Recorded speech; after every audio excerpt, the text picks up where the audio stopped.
may 8 na tipo ng tao. So, yung tao na type 2 halimbawa na Mother Teresa, ang kailangan niya hindi lang pagmamahal o love kasi meron na siya, no? Pero more mental development at saka power. Right? So, sa mga meditation, most of the meditation na tinuturo ay to develop love.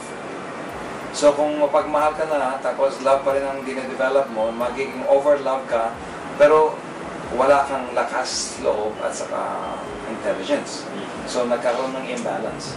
So, you know ba, excuse me, Master, yung ba yung Bhakti Yoga ba yun? Yeah, Bhakti Yoga, yung ginagamit na strategy is heart development, di ba? Puso. Ang problema sa mga people, mga tao na emotional, pag i-develop mo lalo ang puso mo, tapos walang willpower at saka walang lakas loob, at saka walang mental intelligence, nagiging imbalance yung development mo. So, imbalance ng over ang one side, pero yung isa kulang. So, kung ang tao ay sobrang pagmamahal at walang lakas loob, magiging peligroso yan. Magiging vulnerable ka na biktima ng ibang tao. Hindi mo masabi yung hindi, o hindi na ngayon, or yung tinatawag na no. Ngayon, may mga tao naman na, say, may blood pressure, no? O may severe heart condition, yung may sakit sa puso. Mayroong mga techniques sa meditation o yoga na dinedevelop yung puso. Ngayon, kung congested ng puso mo at inflamed na, tapos nag-breathing ka pa sa puso, lalo naging congested. Magiging peligroso ang iyong meditation, magiging heart attack, or severe ang side effects. So, may mga sakit-sakit, ganang high blood o sakit sa puso na hindi mo pwedeng gamitin ng ibang meditation na pampalakas ng energy hanggang mag-clear yung congestion o yung blockage. So, dapat mag-cleanse, dapat magpahil muna kayo ng healer na marunong sa pagtanggal ng mga congestion sa puso at sa blood pressure. Kasi, pag nag-breathing ka, tapos ihininga mo, tapos itinitigil mo yung breathing ng tinatawag na kumbaka or breath stoppage. Nung nag-breathe ka, inhale like this, tapos sinuhold mo yung breath mo, no? Yes. Now, that is a high energy pressure that is developing. So, if you do that for 10 minutes, tapos may heart congestion ka, nagkakaroon ka ng palpitation agad. So, or the blood pressure increases. Hindi nagiging normal yung... So, instead na i-decrease mo yung blood pressure mo, mataas. And, naging more violent ka. So, kung ang tao ay medyo congested na ng pent-up emotion o frustration o sama ng loob, tapos, palagi ka pang nag-breathing, tapos in-stop mo, tapos binubuga mo ng dahan-dahan, iyon ay nag-accumulate na parang yung yung Coca-Cola ay sinishake mo, nagkaroon ng circulating pressure, you're just waiting for time to pop up. So, alam ng mga tao, kung minsan nagiging severe ang kanilang explosive, hysterical attitude, kasi nagkaroon sila ng pressure build up by meditation. So, sa halip na makatulong ng meditation, so, since meron tayong 12 na klase ng meditation at saka 8 types ng yoga, yung ibang tao na ascetics sa India na nagtuturo ng yoga ay tinuturo yung mga yoga na para sa ascetics. So, halimbawa, yung daliri mo, yung hinlalaki at saka yung intuturo, index finger sa thumb. Iyon ang maganda kung ascetic ka para magkaroon ka ng illumination na tinatawag or yung divine oneness or samadhi. So ito ang mudra or yung position ng kamay, daliri, kung gusto maging spiritual. Kaso, kung spiritual ka na, tapos wala kang pera, itong position ng daliri ay magbabankrupt ng pera. So, ibig sabihin, kung wala ng pera yung tao, tapos nagkakaroon pa ng posisyon na ganito, na hindi tulad sa kanyang hinlalaki, lalo na babankrupt ang meditator, nagkaroon siya ng walang pera. Ano naman ang mudra, Master? Ngayon, kung ang mga tao ay walang pera, huwag nilang gamitin ito. Gamitin yung sa gitna. Yung gitna. Hindi gitna. Ano ba ito? Hindi gitna. Hindi gitna. That's the first time I heard that. Hindi gitna, yung daliri, yung middle finger. Ngayon, yung thumb at saka middle finger, left and right hand, ay magkadugtong, Kadikit. magkadikit. Yan ang meditation kung gusto mong i-empower ang iyong pera. Kung gusto mong magkaroon more money, yun ang iyong hand position when you meditate. So when Kasi you meditate, pinapalakas yung energy sa pera at saka sa physical power.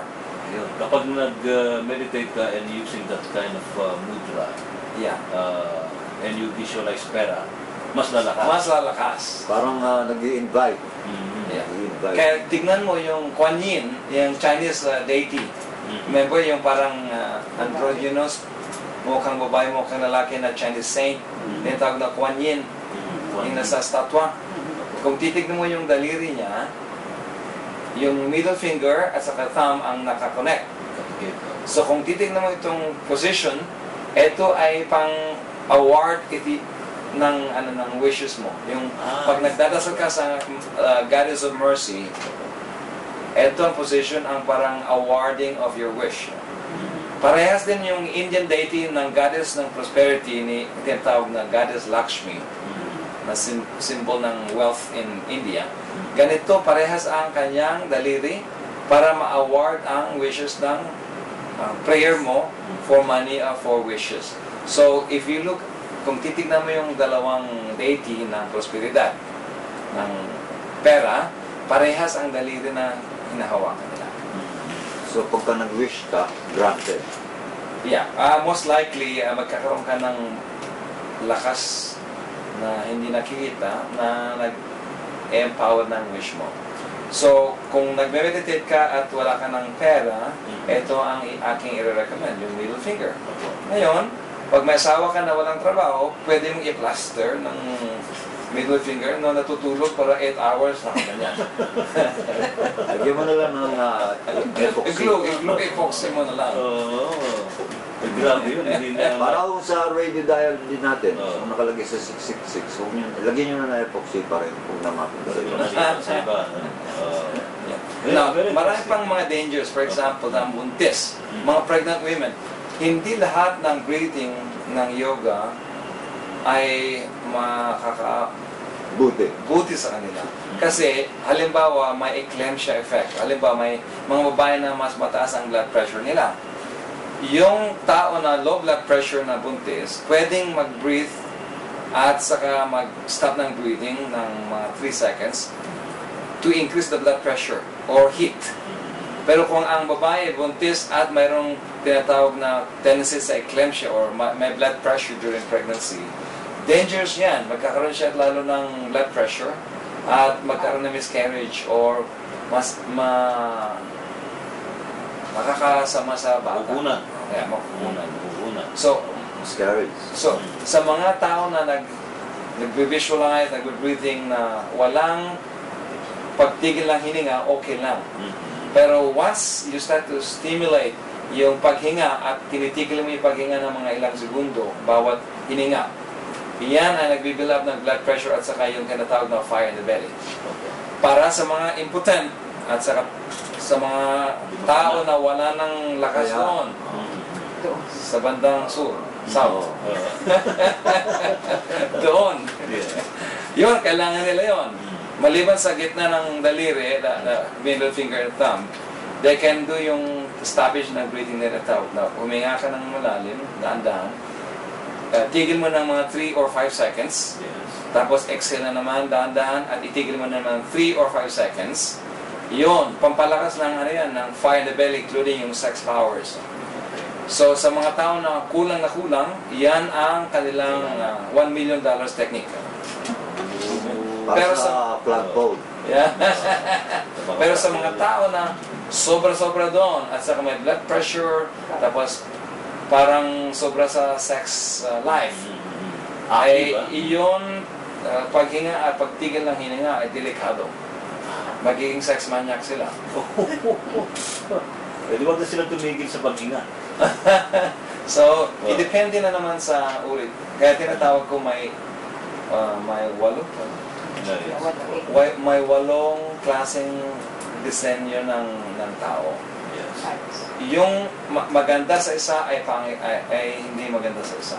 So, halimbawa, yung mga tipong George Bush na malakas ang loob at saka warrior type, pag palagi silang humihinga ng malalim at nagpapalakas ng stamina, at hindi nila binubuksan yung puso nila sa meditation, magkaroon sila ng mas aggressive nature. Pero sa mga Mother Teresa type, they need the power and yung mental stimulation. Pero yung mga Bill Gates type, yung mga taong matatalino, yung puso nila ang next step na i-awaken, hindi yung mind. Mga Einstein, for example, yung mga geeks. So, maraming mga technique na meditation na hindi iisang klase para sa iba't ibang klase ng mga tao. Eh, ang problema ay yung technique halimbawa sa Tibet or Japan or sa India na para sa mga tinatawag na bhakti, yung mga mapagmahal na tao, hindi pwedeng dalhin mo sa Pilipinas na ituro mo sa mga taong mabagal ng kumilos, sentimental, may mga guilt, may mga fear, lalo silang exacerbate o lumalala. Kailangan kontra ang teknika.